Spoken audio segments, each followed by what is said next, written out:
ಅದು 1872ರ ಚಳಿಗಾಲ. ಅಟ್ಲಾಂಟಿಕ್ ಮಹಾಸಾಗರದ ಮಧ್ಯೆ ಒಂದು ಒಂಟಿ ಹಡಗು ಮೌನವಾಗಿ ತೇಲುತ್ತಿತ್ತು.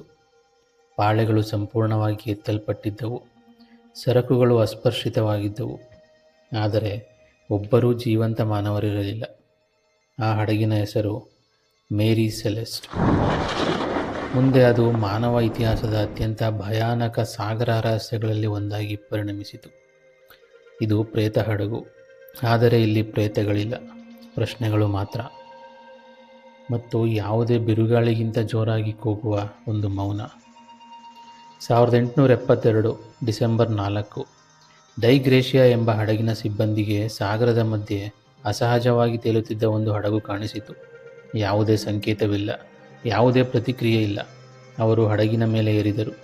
ಅಲ್ಲಿ ಕಂಡ ದೃಶ್ಯ ಅದರ ಸರಳತೆಯಲ್ಲೇ ಭಯ ಹುಟ್ಟಿಸುವಂತಿತ್ತು. ಸಿಬ್ಬಂದಿ ಇಲ್ಲ, ಹೋರಾಟದ ಗುರುತು ಇಲ್ಲ, ಹಾನಿ ಇಲ್ಲ. ಆದರೆ ಅಡುಗೆ ಮನೆಯಲ್ಲಿ ಇನ್ನೂ ಬೆಚ್ಚಗಿರುವ ಆಹಾರ ಮತ್ತು ಕ್ಯಾಪ್ಟನ್ ಲಾಗ್ಬುಕ್ನಲ್ಲಿ ಅಚಾನಕ್ಕಾಗಿ ಮುಗಿದ ದಾಖಲೆ. ಅದು ಜನರು ಈ ಲೋಕದಿಂದಲೇ ಹೊರನಡೆದಂತೆ ಅನಿಸಿತು. ಮೇರಿ ಸೆಲೆಸ್ಟ್ನ ನಾಯಕ ಕ್ಯಾಪ್ಟನ್ ಬೆಂಜಮಿನ್ ಬ್ರಿಗ್ಸ್ ಶಿಸ್ತಿಗೆ ಹೆಸರಾದ ಧಾರ್ಮಿಕ, ಪ್ರಾಮಾಣಿಕ ವ್ಯಕ್ತಿ.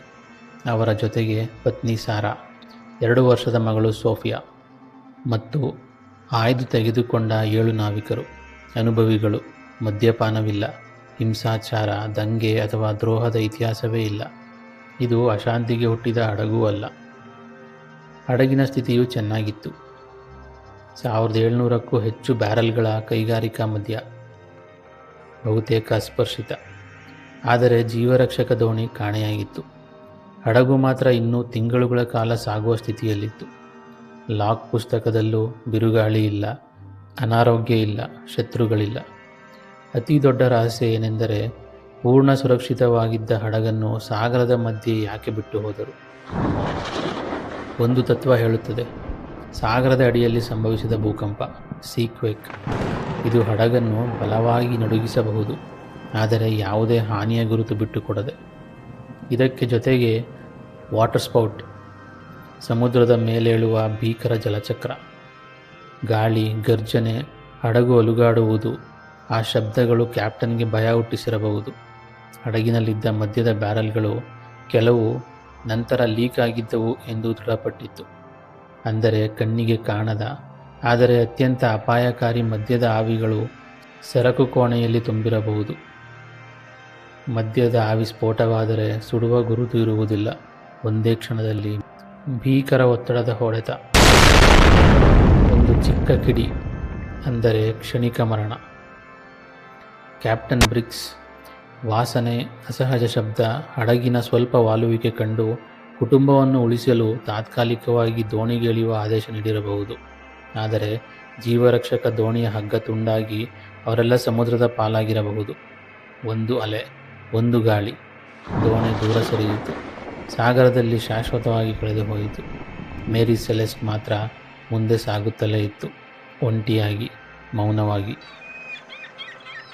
19ನೇ ಶತಮಾನದಲ್ಲಿ ನ್ಯಾವಿಗೇಷನ್ ತಪ್ಪುಗಳು ಸಾಮಾನ್ಯವಾಗಿದ್ದವು. ದೋಷಪೂರಿತ ಕಾಲಮಾಪಕ, ತಪ್ಪು ನಕ್ಷೆಗಳು. ಕ್ಯಾಪ್ಟನ್ಗೆ ತಾವು ಅಪಾಯದ ಕಡೆ ಸಾಗುತ್ತಿದ್ದೇವೆ ಎಂಬ ಭ್ರಮೆ ಉಂಟಾಗಿರಬಹುದು. ಕೆಲವು ಇತಿಹಾಸಕಾರರು ಹೇಳುತ್ತಾರೆ, ಹಡಗು ಸ್ವಲ್ಪ ನೀರನ್ನು ಒಳಗೆ ತೆಗೆದುಕೊಳ್ಳುತ್ತಿತ್ತು, ಮುಳುಗುವಷ್ಟು ಅಲ್ಲ, ಆದರೆ ಭಯ ಹುಟ್ಟಿಸುವಷ್ಟು. ಅಂದು ಹಡಗನ್ನು ತೊರೆದು ಹೋಗುವುದು ಅಲ್ಲೇ ಉಳಿಯುವುದಕ್ಕಿಂತ ಸುರಕ್ಷಿತವೆಂದು ಅನಿಸಿರಬಹುದು. ದರೋಡೆ ಇಲ್ಲ, ಹೋರಾಟ ಇಲ್ಲ, ಸಮುದ್ರ ರಾಕ್ಷಸ ಇಲ್ಲ, ಬರ್ಮುಡಾ ಟ್ರಯಾಂಗಲ್ ಇಲ್ಲ, ದಂಗೆ ಕೂಡ ಇಲ್ಲ. ಇದು ಅತಿಮಾನವೀಯ ಕಥೆಯಲ್ಲ, ಇದು ಮಾನವ ತೀರ್ಮಾನದ ಕಥೆ. ಸಾಕ್ಷ್ಯಗಳು ಸೂಚಿಸುವುದು ಒಂದೇ ಭಯಾನಕ ಸತ್ಯವನ್ನು: ಸಿಬ್ಬಂದಿ ಓಡಿಹೋದ ಅಪಾಯ ನಿಜವಾಗಿರಲಿಲ್ಲ, ಆದರೆ ಅವರಿಗೆ ಅಂದು ಕ್ಷಣಗಳಲ್ಲಿ ಕೊಲ್ಲಲಿರುವಂತೆ ಭಾಸವಾಯಿತು. ಒಂದು ವಾಸನೆ, ಒಂದು ಶಬ್ದ, ಸ್ವಲ್ಪ ವಾಲಿದ ಹಡಗು ಮತ್ತು ತನ್ನ ಕುಟುಂಬವನ್ನು ರಕ್ಷಿಸಲು ಹೊರಟ ಕ್ಯಾಪ್ಟನ್. ದೋಣಿ ಮರಳಿ ಬಂದಿಲ್ಲ. ಮೇರಿ ಸೆಲೆಸ್ಟ್ ಮಾತ್ರ ಇತಿಹಾಸದಲ್ಲಿ ತೇಲುತ್ತಲೇ ಉಳಿಯಿತು, ಖಾಲಿ, ನಿಶ್ಶಬ್ದ, ಒಂದು ಭೂತದಂತೆ. ಸ್ನೇಹಿತರೆ, ಕೆಲವೊಮ್ಮೆ ಸಾಗರ ಹಡಗುಗಳನ್ನು ಕಸಿದುಕೊಳ್ಳುವುದಿಲ್ಲ, ಅದು ತೀರ್ಮಾನಗಳನ್ನು, ಕ್ಷಣಗಳನ್ನು, ಮನುಷ್ಯರನ್ನು ಕಸಿದುಕೊಳ್ಳುತ್ತದೆ. ಮೇರಿ ಸೆಲೆಸ್ಟ್ ಶಾಪಗ್ರಸ್ತವಾಗಿರಲಿಲ್ಲ. ಅದು ಸರಳವಾಗಿ ಮಾನವೀಯವಾಗಿತ್ತು. ಶಾಂತ ಸಾಗರದಲ್ಲೂ ಅತಿ ಅಪಾಯಕಾರಿ ಬಿರುಗಾಳಿ ಯಾವುದು ಗೊತ್ತಾ? ಅದೇ ಭಯ.